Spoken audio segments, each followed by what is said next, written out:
25वां अध्याय। भाई अनंत एवं बहन नलिनी। अनंत अब अधिक दिन जीवित नहीं रह सकता। इस जन्म के लिए उसके कर्मों का भोग पूरा हो चुका है। एक दिन प्रातःकाल जब मैं गहन ध्यान में बैठा हुआ था, तो मेरी अंतर चेतना में ये निष्ठुर शब्द उभर आए। संन्यास लेने के थोड़े ही दिन बाद मैं अपने जन्म स्थान गोरखपुर में अपने बड़े भाई अनंत के घर गया हुआ था। अचानक अस्वस्थ होकर अनंतदा ने बिस्तर पकड़ लिया था। मैं आत्मीयता के साथ उनकी सेवा में जुट गया। अंतर में उठी इस सत्यनिष्ठ घोषणा से मैं दुखी हो उठा। मुझे लगा कि अपनी असहाय दृष्टि के सामने अपने भाई को मुझसे छीना जाता देखने के लिए मैं अब गोरखपुर में रहना सहन नहीं कर सकता। अपने सगे संबंधियों की नासमझ टीका टिप्पणी की कोई परवाह न करते हुए मैं सबसे पहले जो जहाज मिला उसी पर सवार होकर भारत से बाहर चला गया। जहाज म्यांमार यानी बर्मा होता हुआ चीनी समुद्र से जापान पहुंचा। जापान में मैं कोबे शहर में जहाज से उतर गया और कुछ ही दिन वहां रहा। मेरा मन अत्यंत दुखी था। इसी कारण सैर सपाटा वगैरह करने की कोई इच्छा नहीं थी। भारत वापस आते समय जहाज शंघाई में रुका। वहां जहाज के चिकित्सक डॉक्टर मिश्र मुझे कलात्मक वस्तुओं की दुकानों में ले गए। मैंने श्री युक्तेश्वर जी और अपने परिवारजनों एवं मित्रों के लिए वहां से उपहार खरीदे। अनंत के लिए मैंने अति सुंदर कारीगरी युक्त बांस की एक वस्तु ली। चीनी सेल्समैन ने जैसे ही वह वस्तु मेरे हाथ में थमाई, वैसे ही वह मेरे हाथ से छूटकर नीचे गिर गई और साथ ही साथ मेरे मुंह से निकल पड़ा, इसे मैंने अपने प्रिय मृत भाई के लिए खरीदा है। मुझे स्पष्ट अनुभूति हो गई थी कि अनंत दा की आत्मा उसी क्षण शरीर से मुक्त होकर अनंत की ओर जा रही थी। इसी के प्रतीक स्वरूप वह वस्तु गिरने के कारण टूट गई थी। सिसकियां भरते हुए मैंने बांस की सतह पर लिखा, मेरे प्रिय अनंत दा के लिए जो अब चले गए हैं। मेरे साथ खड़े डॉक्टर मिश्र व्यंग्यपूर्ण मुस्कान के साथ मुझे देख रहे थे। अपने आंसू बचाकर रखिए, उन्होंने कहा। जब तक यह निश्चित ना हो जाए कि उनकी मृत्यु हो गई है, इन्हें क्यों बहा दिया जाए। जब हमारा जहाज कोलकाता पहुंचा, तब डॉक्टर मिश्र पुनः मेरे साथ ही बाहर निकले। बंदरगाह पर मेरा सबसे छोटा भाई विष्णु मुझे लेने के लिए आया हुआ था। मुझे पता है कि अनंत दा अब नहीं रहे। विष्णु को कुछ कहने का समय मिल पाने के पहले ही मैं बोल पड़ा। मुझे और इन डॉक्टर साहब को केवल इतना बता दो कि अनंत दा की मृत्यु कब हुई। विष्णु ने दिन बता दिया। यह वही दिन था जब मैंने शंघाई में उपहार खरीदे थे। अच्छा देखिए, डॉक्टर मिश्र हठात बोल पड़े, इसके बारे में किसी को कानो कान खबर मत होने दीजिए, अन्यथा प्रोफेसर लोग मानसिक दूरसंपर्क यानी टेलीपैथी का एक और साल का कोर्स चिकित्सा विज्ञान के पाठ्यक्रम में जोड़ देंगे, जो पहले ही बहुत लंबा है। मैंने जैसे ही अपने घर में प्रवेश किया, पिताजी कसकर मेरे गले लग गए। तुम आ गए, उन्होंने कातर स्वर में कहा। दो बड़े बड़े अश्रु उनकी आंखों से टपक पड़े। साधारणतया मनोभावों को प्रकट न करने का उनका स्वभाव था और उनमें प्रेम के ऐसे बाह्य लक्षण मैंने कभी देखे नहीं थे। ऊपर ऊपर से तो वे एक गंभीर पिता थे, पर उनके भीतर एक माता का पिघल जाने वाला हृदय था। परिवार के सभी मामलों में वे माता पिता की यह द्विमुखी भूमिका निभाते थे। अनंत के निधन के थोड़े ही दिन बाद मेरी छोटी बहन नलिनी दैवी शक्ति के हस्तक्षेप से मृत्यु के मुख से लौट आई। इस कहानी को बताने से पहले मैं उस घटना के पहले के हमारे जीवन के स्वरूप का कुछ उल्लेख करना चाहूंगा। बचपन में नलिनी और मेरे बीच के संबंध बहुत मधुर नहीं थे। मैं बहुत दुबला पतला था, वह मुझसे भी अधिक दुबली पतली थी। किसी अज्ञात कारण से, जिसका पता लगाने में मनोवैज्ञानिकों को कोई कठिनाई नहीं होगी, मैं अपनी बहन की दुबली पतली काया को लक्ष्य कर उसे प्रायः चिढ़ाया करता था। वह भी बाल्यावस्था के अनुरूप कठोर स्पष्टवादिता के साथ मुंह तोड़ जवाब देती थी। कभी कभी तो मां को हस्तक्षेप करना पड़ता था और बड़ा होने के नाते मुझे ही हल्का सा चाटा लगाकर वे उतने समय के लिए हमारे बचकाने झगड़े का अंत कर देती। स्कूल की पढ़ाई खत्म हो जाने के बाद नलिनी की सगाई कोलकाता के ही एक अच्छे स्वभाव के युवा चिकित्सक डॉक्टर पंचानन बोस के साथ हो गई।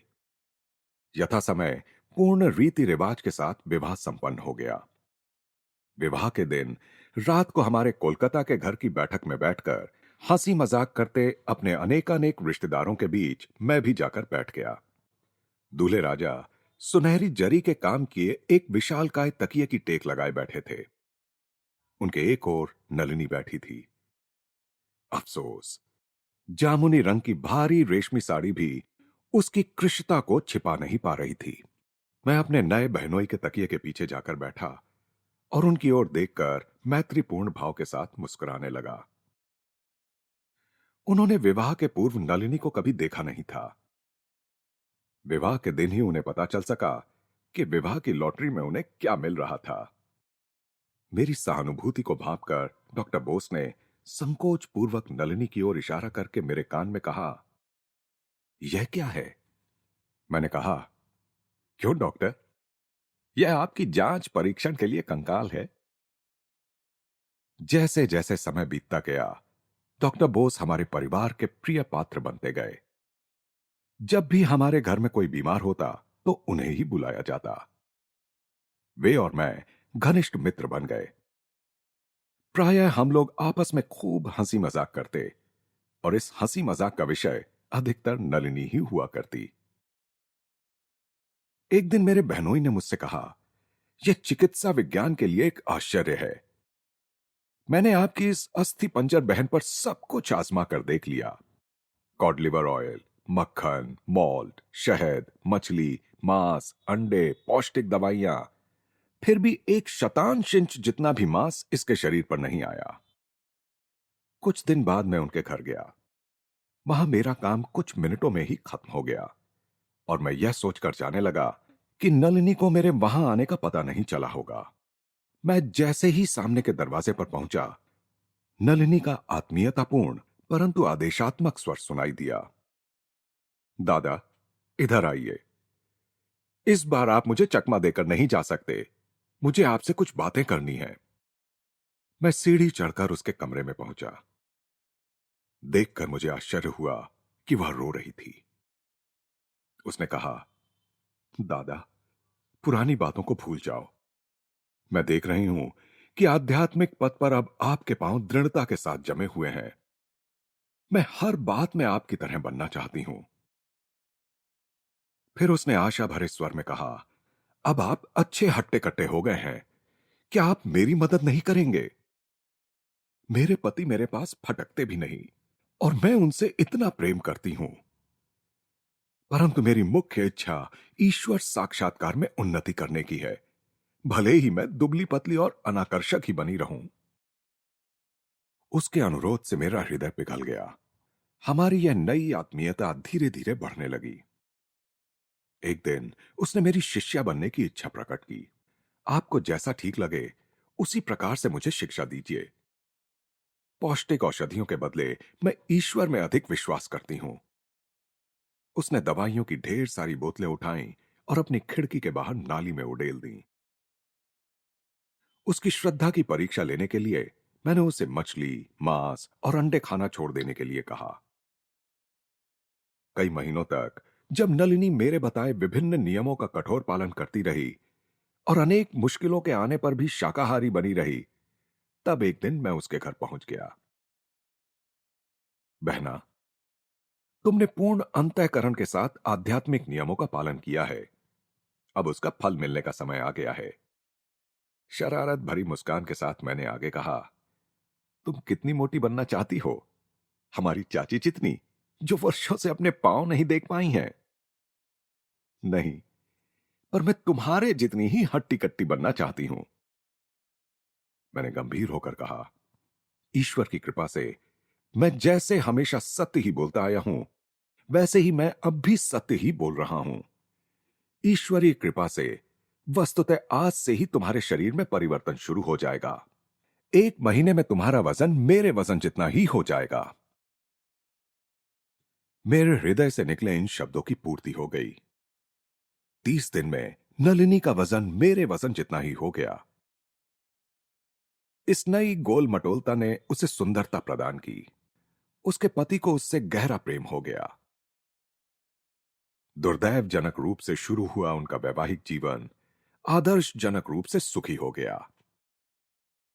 जब मैं जापान से लौटकर आया तो मुझे पता चला कि मेरी अनुपस्थिति में नलिनी टाइफॉइड ज्वर से बीमार हो गई थी।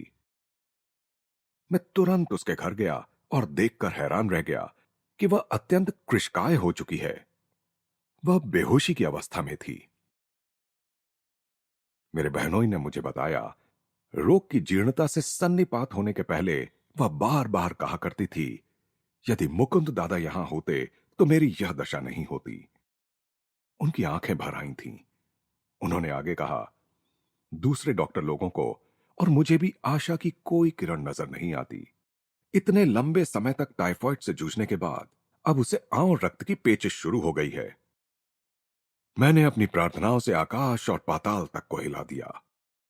मुझे पूर्ण सहयोग देने वाली एक एंग्लो इंडियन नर्स को नियुक्त कर मैं अपनी बहन पर रोग मुक्ति की यौगिक पद्धतियों का प्रयोग करने लगा। आंव रक्त की पेचिश बंद हो गई। परंतु डॉक्टर बोस विषण्णता में सिर हिलाते हुए शोकार्त स्वर में बोले, अब बाहर निकलने के लिए इसके शरीर में खून ही नहीं बचा है। वह ठीक हो जाएगी, मैंने दृढ़ता के साथ कहा। 7 दिन में उसका बुखार चला जाएगा। एक सप्ताह बाद नलिनी को आंखें खोलकर मुझ पर प्रेम भरी दृष्टि डालते देखकर मैं रोमांचित हो उठा। उस दिन से उसके स्वास्थ्य में तेजी से सुधार हुआ। उसका शरीर पहले की तरह गोलमटोल तो हो गया, पर उसकी लगभग प्राणांतक बीमारी का एक दुखद चिन्ह उसके शरीर पर रह गया। उसके दोनों पैरों में पक्षाघात हो गया। भारतीय और विलायती डॉक्टरों ने उसे असाध्य विकलांग घोषित कर दिया।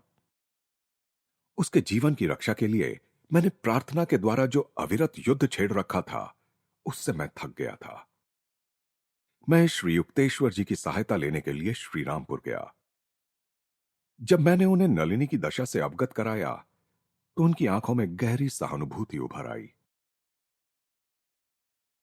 1 महीने में तुम्हारी बहन के पैर ठीक हो जाएंगे। फिर उन्होंने आगे कहा, उसे अपनी त्वचा का स्पर्श करते हुए 2 कैरेट का एक छिद्र विहीन मोती पहनने को कहो, जो एक बंध में दोनों ओर से आंकड़ों में जड़ा हो। मैंने आनंद के साथ राहत की सांस लेते हुए उनके चरणों में साष्टांग प्रणाम किया। गुरुदेव, आप सिद्ध पुरुष हैं। आपके मुंह से निकला हुआ यह वचन ही पर्याप्त है कि वह ठीक हो जाएगी। परंतु यदि आप कहते ही हैं तो मैं तुरंत उसके लिए एक मोती ले आता हूं। मेरे गुरु ने हां में सिर हिलाया। हां, ऐसा अवश्य करो। फिर उन्होंने नलिनी की शारीरिक और मानसिक विशिष्टताओं का सविस्तार वर्णन कर दिया, जिसे उन्होंने कभी देखा भी नहीं था। मैंने पूछा, गुरुदेव, क्या यह ज्योतिषीय विश्लेषण है? आपको तो उसका जन्मकाल या जन्मदिन भी मालूम नहीं है। श्री युक्तेश्वर जी मुस्कुराए। एक गहनतर ज्योतिष भी है, जो पंचांगों और घड़ियों के प्रमाणों पर निर्भर नहीं करता। प्रत्येक मनुष्य विधाता या विराट पुरुष का एक हिस्सा है। उसका जैसे स्थूल शरीर होता है, वैसे ही एक सूक्ष्म शरीर भी होता है। मानवीय नेत्र केवल स्थूल शरीर को देखते हैं, परंतु अंतर्चक्षु अधिक गहराई में जाकर उस विश्व रूप तक को भी देख सकता है, जिसका प्रत्येक मनुष्य एक अविभाज्य और स्वतंत्र अंग है। मैंने कोलकाता लौटकर नलिनी के लिए एक मोती खरीदा। 1 महीने बाद उसके पंगु हुए पैर पूर्णतः ठीक हो गए। नलिनी ने गुरुदेव से अपनी हार्दिक कृतज्ञता व्यक्त करने के लिए मुझसे कहा। श्री युक्तेश्वर जी ने उसके संदेश को चुपचाप सुन लिया, परंतु जब मैं उनसे विदा ले रहा था, तब उन्होंने एक अर्थगर्भित बात कही। तुम्हारी बहन को अनेक डॉक्टरों ने बताया हुआ है कि वह कभी मां नहीं बन सकती। उसे विश्वास दिला दो कि कुछ ही वर्षों में वह 2 पुत्रियों को जन्म देगी। कुछ वर्षों बाद नलिनी की खुशी का ठिकाना ना रहा जब उसने एक पुत्री को जन्म दिया, और उसके कुछ वर्ष बाद दूसरी को।